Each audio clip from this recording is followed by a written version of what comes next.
there, Farmer Fern here with a quick and easy video on how to grow and cut flowers to make a beautiful bouquet from your own garden. Who doesn't love the smell and the look of fresh flowers on the countertop at home?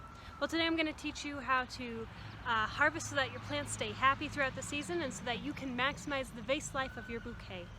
This video is part of a gardening tutorial mini-series in partnership with Boundless Landscapes and Boulder Public Library, and it is generously supported by the Boulder Library Foundation. Alright, well, let's get started.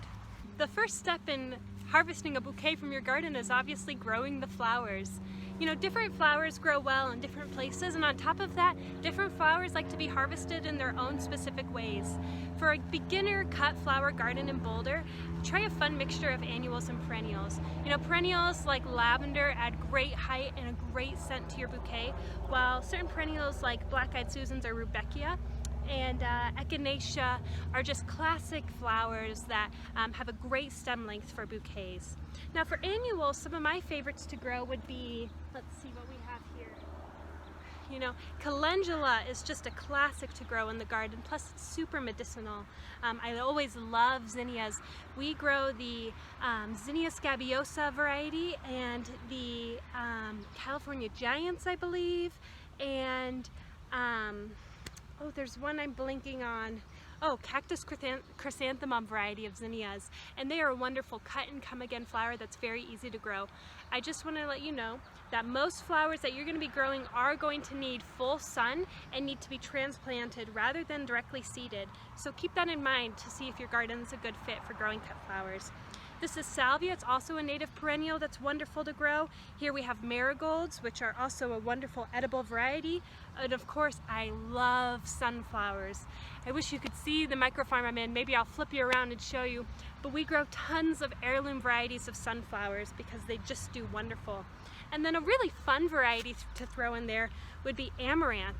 Now this is it is supposed to droop like this, but it's an annual, I believe it's an annual. It's an annual plant that's native to this region. The greens are edible and the blossoms are just so unique. You know, when you're doing a bouquet, you want to look for a few things. The first thing is, you want to make sure your bouquet is good for the earth, right? You want to be growing flowers that are good for the earth, and for that reason it's really important to look for seedlings that haven't been sprayed with any harmful pesticides like neonicotinoids. Those are really hard on bees and other pollinators, so you want to avoid purchasing seedlings that have those. You can always talk to your nursery and see what they have. Harlequin's Gardens in town is a great neonicotinoid-free nursery that sells wonderful flowers, a lot of perennials. So you want to make sure your bouquet is good for you and your family to be, you know, shoving your faces in and smelling. You also want to have a wide variety of textures in your bouquet because the textures help with how the sunlight or light passes through your bouquet and makes it look like a really, you know, it just takes it to the next level when you have a lot of different textures. So that's why I love amaranth. And then you also want a fun variety of colors and heights in there. And so a lot of those varieties that I talked to you about today already, like sunflowers or calendula or echinacea, they grow wonderful long stems that make it really easy to work with in a bouquet. Alright, so it's the end of July here in Boulder and our flower garden is ready to be harvested from. Everything looks fabulous, but right now it's almost 1 p.m. and it's really not the correct time to be harvesting flowers. When you're harvesting your flowers for your bouquet, it's very important that you get up early. You know, before the sun has warmed them up by touching them with her rays. You know, it's good to get out there and get your clean snips and go ahead and get them while they're still cool and still, you know, kind of closed up from the evening. And so normally we get out at about 7:30 to harvest, but the earlier the better. I mean, if you can make it out there at 6:30, that's perfect. Your flowers will have a much longer vase life in return.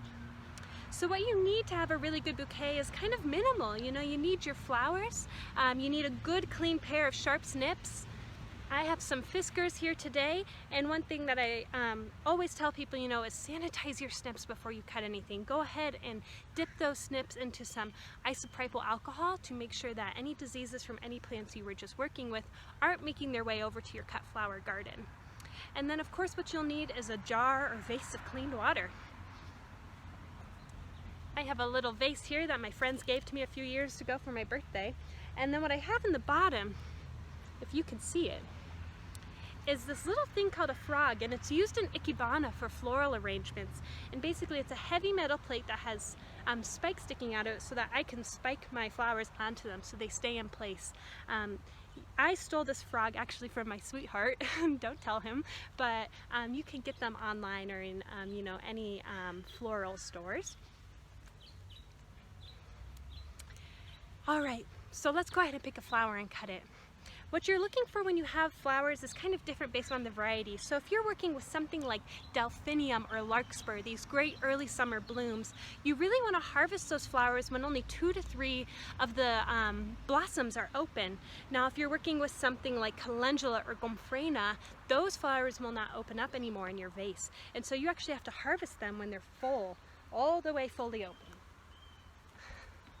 Like this beautiful orange calendula. What I've got behind me here are some sunflowers, actually, if you can see those okay. I'll bring you over to them, and I'm going to show you where I would pick to cut. So let's see. What we have here is a fully open sunflower. That's really not what we're going for, actually. We want a sunflower that's just beginning to open. So when 2 or 3 of its leaves are open, you're going to go ahead and cut it off then. Because it's really, really sunny out, I'm not seeing a perfect one. So let's cut one that's fully open. Don't do that though. All right. So what I have here is this beautiful sunflower. Can you see that all right? And what I'm going to do is cut all the way back to the stem at a 45-degree angle. Oops. And that's why the sharp snips really matter. All right, so let me pick up this gorgeous little sunflower. This one was kind of on its way out, so that's why I didn't feel bad sacrificing it for this bouquet. And don't worry, we'll feed it to the birds afterwards. So what you saw here was that I cut this flower at a 45-degree angle. That way when you set it into your vase, it's not resting flat on the bottom and no flowers are able to get up into it. Now whenever you change the water on your bouquet, I go ahead and cut my flowers again, and I cut them roughly 1 inch up.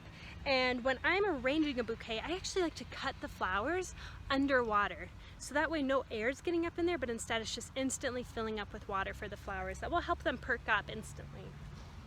So normally what I would do, go ahead and cut it at a 45, and then I would get it into water, into a cool location immediately. You do want to make sure that no leaves are present underneath the water line in your bouquet. That's pretty easy with a flower like sunflowers where the leaves tend to hang up here, but if there were any other leaves out here, I would just strip them off. I'll demonstrate here with this calendula. So I have this calendula, it's fully open, it's the heirloom strawberry blonde calendula, and these leaves would be underneath the water line in the bouquet, so I'm just going to strip them off really easy like that, okay? Otherwise they kind of will turn the water rancid. Now let's talk about designing your bouquet. So what I have here is a fun arrangement of flowers. They're all kind of perking up because I had to cut them in the full sun just now. But what I have here is a fun variety. So 2 varieties of salvia, 2 varieties of calendula, some little heirloom zinnias, as well as some larger cactus chrysanthemum heirloom zinnias, and then sunflowers and amaranth. And what I like to keep in mind when I'm doing a bouquet is, first of all, odd numbers, always. I don't like the look of even numbers. If you have 6 flowers in a bouquet, it tends to look a little too symmetrical for me, and I'm a big fan of asymmetry. The other thing you want to look for is how light moves through your bouquet. So if I were to view this bouquet from a certain angle in my home, I don't know, I'm actually really liking it from like right here. And what I love about this is I have this texture dripping down here. This will eventually perk up and look really nice, and the light moves through, I just think, really nice. And so you're almost wanting to mimic when you look out in your garden in the morning, you see the light through your actual flowers as they're growing. You kind of want to mimic that wildness in your bouquets, right? And then you also want to see that there's no greenery underneath the water line in this. Alright, and then the last few things I want to add about bouquets from your own garden. Don't be afraid to go ahead and grow some greenery just for the texture and shape that it adds. Luckily where we are in this micro farm, we're right along Bear Creek, so we have an abundance of willows springing up in our micro farm where there are supposed to be tomatoes. And so when we trim this back, it looks great in a bouquet to just add in, you know, some fun texture, and it catches the light really fun.